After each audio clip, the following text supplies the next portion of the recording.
শেরপুরে বাংলাদেশ জামাত ইসলামীর উপজেলা সেক্রেটারি রেজাউল করিমকে বিএনপির সন্ত্রাসীরা কুপিয়ে হত্যা করেছে।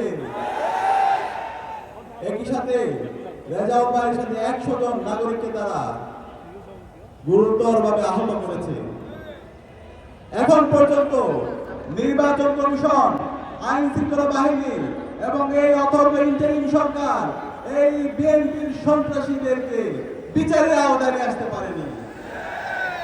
আমরা আশা করেছিলাম যে বিএনপি গত 16 বছরে মজলুম ছিল, যে বিএনপি গত 16 বছরে আমাদের সাথে ফ্যাসিবাদ বিরোধী আন্দোলন করেছে, এই জুলাই বিপ্লব পরবর্তী সেই বিএনপি একই সাথে নতুন বাংলাদেশ বিনির্মাণ করার জন্য কাজ করবে। কিন্তু আমরা দেখতে পেয়েছি গত 1.5 বছর ধরে এই বিএনপি নিজেদের মধ্যে চাঁদাবাজি, টেন্ডারবাজি, নিজেদের মধ্যে সন্ত্রাস এবং খুনের রাজত্ব কায়েম করেছে। আমরা দেখতে পেয়েছি বিএনপি গত 1.5 বছরে নিজেদের মধ্যে অন্তকুণ্ডলে 200-এর অধিক মানুষকে তারা হত্যা করেছে।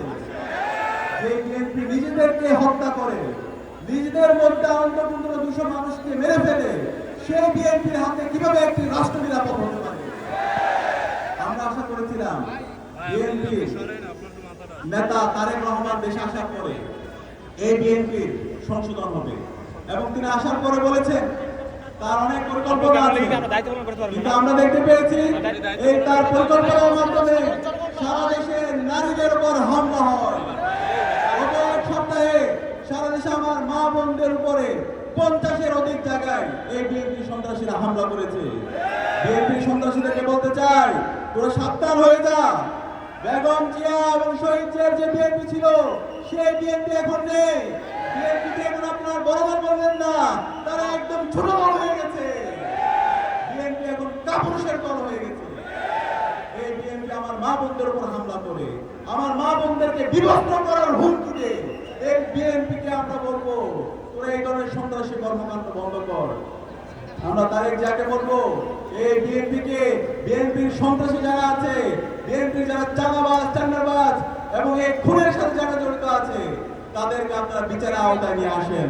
তাহলে এই বিচারের আওতায় যদি না নিয়ে আসেন, তাদেরকে যদি আপনারা প্রশ্রয় দেন, 12 ফেব্রুয়ারি পর্যন্ত যেতে হবে না, তার আগে আপনাদের পরাজয় হয়ে যাবে। আমি বলতে চাই, এই জুলাই বিপ্লবে নিষিদ্ধ ছাত্রলীগ, খুনি হাসিনা ঢাকা বিশ্ববিদ্যালয়ে 15 জুলাই আমার বোনদের উপর হামলা করেছিল। এই হামলার পরবর্তীতে সারা বাংলাদেশের মুক্তিকামী ছাত্র জনতা রাজপথে নেমে খুনি